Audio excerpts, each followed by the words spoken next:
Você é John D. Rockefeller. Estamos no início do século XX e você controla 90% das refinarias de petróleo nos Estados Unidos, criando um monopólio que esmagou concorrentes sem piedade. Mesmo após a Suprema Corte dividir o Standard Oil em 34 empresas, sua fortuna permanece astronômica, maior que a soma de qualquer rival da época. Mas dinheiro sozinho não satisfaz. Você deseja algo mais profundo, algo que transforme a sociedade inteira. O instrumento escolhido para isso é sorrateiro e elegante: a filantropia, que agora se torna a chave para moldar escolas, hospitais, governos e mentes por gerações.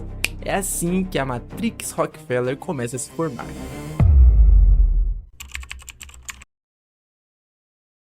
John D. Rockefeller não chegou ao topo por acaso. Ele estudava cada detalhe do mercado e jogava um jogo de xadrez enquanto a maioria ainda movia peões. Em poucos anos, dominou cerca de 90% das refinarias nos Estados Unidos, tornando-se praticamente dono do petróleo do país.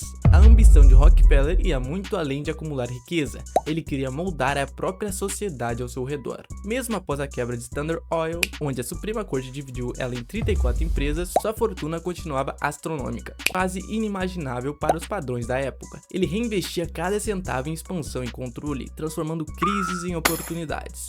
Rockefeller entendia que controlar a indústria era só o primeiro passo. A verdadeira força estava em influenciar o comportamento e as decisões das massas.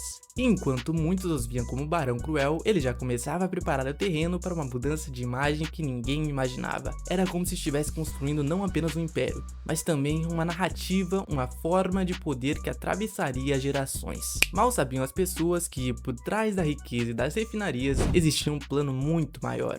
E ele logo se estenderia para áreas que ninguém ainda podia enxergar. Rockefeller criou a Fundação Rockefeller em 1913, e não foi apenas para ajudar pessoas, mas para ganhar legitimidade e consolidar a influência. Suas doações estratégicas começavam a mudar escolas, universidades e hospitais, direcionando recursos para projetos que ele escolhia. Cada ato de filantropia era cuidadosamente calculado para reforçar o seu poder silencioso. Ele entendia que doar dinheiro podia abrir portas onde o poder bruto não chegava. Governos e instituições começaram a se alinhar às suas ideias, quase sem nem perceber, enquanto a sociedade admirava seu suposto altruísmo. Essa ajuda tornava-se, na prática, uma ferramenta de controle sofisticada e duradoura. O interessante é como a filantropia transformava a percepção pública. De temido magnata do petróleo, ele passava a ser visto como benfeitor. Mas por trás das aparências, cada doação carregava intenções específicas, moldando setores essenciais da sociedade. Enquanto a imagem pública mudava, um próximo passo já estava sendo cuidadosamente arquitetado. De barão cruel do petróleo a benfeitor da humanidade, Rockefeller reconstruiu sua reputação com precisão. Doações em educação e saúde criavam uma narrativa favorável, enquanto os objetivos reais permaneciam ocultos. O público admirava sem perceber o jogo estratégico por trás de cada gesto. Projetos filantrópicos alinhavam universidades, hospitais e fundações aos seus interesses. Cada ato de aparente generosidade servia para fortalecer seu controle sobre instituições-chave. A influência crescia silenciosa, quase imperceptível, moldando setores inteiros. Por trás da caridade havia a ambição de moldar ideias e comportamentos desde cedo. Sua imagem de bondade abria portas para intervenções mais profundas. Enquanto todos se encantavam, outros campos da sociedade começavam a sentir a mesma mão invisível. Rockefeller viu na educação uma ferramenta poderosa para moldar a sociedade. O ensino nos Estados Unidos começou a ser padronizado, inspirando fábricas, formando trabalhadores obedientes em vez de pensadores críticos. Cada detalhe do sistema parecia pensado para controlar mentes desde cedo. Homeschooling foi desestimulado e o sistema obrigatório se tornou regra, garantindo que a maioria fosse inserida nesse molde. A criatividade e a autonomia eram secundárias, enquanto a disciplina e a conformidade se tornavam prioridades.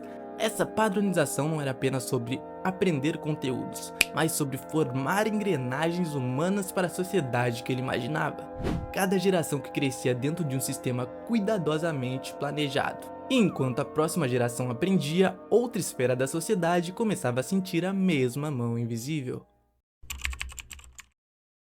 O relatório Flexner de 1910 marcou o início da padronização de medicina nos Estados Unidos, definindo quais escolas eram legítimas. Escolas alternativas, incluindo homeopatia, naturopatia e faculdades negras, foram fechadas, concentrando o poder em poucos centros. A medicina começou a se alinhar a interesses industriais, mais do que a saúde da população. Essa padronização favoreceu a ascensão da medicina baseada em drogas sintéticas e tratamentos laboratoriais. Profissionais eram treinados para seguir protocolos rígidos, limitando abordagens alternativas. Cada decisão passava a ser controlada por instituições fortemente influenciadas por grandes financiadores. A mudança não era apenas técnica, mas estratégica, moldava o pensamento médico para servir a um sistema maior. Pacientes se tornavam dependentes de medicamentos e tratamentos convencionais, e enquanto a ciência avançava, a linha entre cuidado e negócio começava a se confundir, preparando o terreno para o próximo impacto. Os avanços médicos foram inegáveis. Antibióticos, vacinas e anestesia salvaram milhões de vidas. No entanto, a dependência de medicamentos transformou pacientes em clientes vitalícios. Consumo sem questionar. A linha entre saúde e lucro ficou cada vez mais tênue. Terapias naturais e alternativas foram marginalizadas, muitas vezes descredibilizadas ou ignoradas. O conhecimento ancestral perdeu espaço para protocolos padronizados, aumentando o controle da indústria sobre a população. Cada escolha médica refletia interesses que iam além do bem-estar. A medicina moderna passou a ser uma engrenagem complexa, onde ciência, indústria e política se entrelaçam. Pacientes aprendem a confiar cegamente em tratamentos sem perceber a influência por trás das decisões, e enquanto a saúde se industrializava, outro setor poderoso já consolidava sua narrativa. Rockefeller e aliados financiaram pesquisas científicas seletivamente, moldando quais estudos prosperavam e quais eram ignorados. Dessa forma, a ciência não era apenas conhecimento, mas também uma ferramenta de poder e influência. Pesquisas críticas ou alternativas eram sistematicamente silenciadas. Jornais, revistas e narrativas públicas também foram controlados por interesses econômicos. A mídia passou a reforçar certas ideias e minimizar outras, criando percepção de consenso onde nem sempre havia. Críticas eram ridicularizadas, garantindo que a população aceitasse o que era conveniente. O controle da informação científica e midiática permitiu consolidar um poder sutil mais profundo sobre opiniões e decisões. As massas acreditavam estar informadas, mas apenas enxergavam o que os financiadores queriam mostrar. Enquanto histórias eram moldadas, o último pilar do império já se fortalecia discretamente. O sistema escolar ainda funciona como uma linha de montagem, moldando comportamentos e habilidades de forma padronizada. O modelo criado por Rockefeller segue influenciando gerações. A medicina moderna depende da indústria farmacêutica, transformando pacientes em consumidores constantes. O controle da saúde se mantém firme, invisível e duradouro. A mídia subordinada, anunciantes e interesses econômicos reforça narrativas convenientes. Enquanto tudo parece natural, o poder invisível de décadas segue moldando o mundo. Você consegue enxergar o tamanho do poder que começou com o petróleo e hoje ainda molda educação, medicina e informação? Dá uma olhada nessa aula gratuita que eu gravei aqui embaixo para sair do sistema e viver finalmente seu propósito.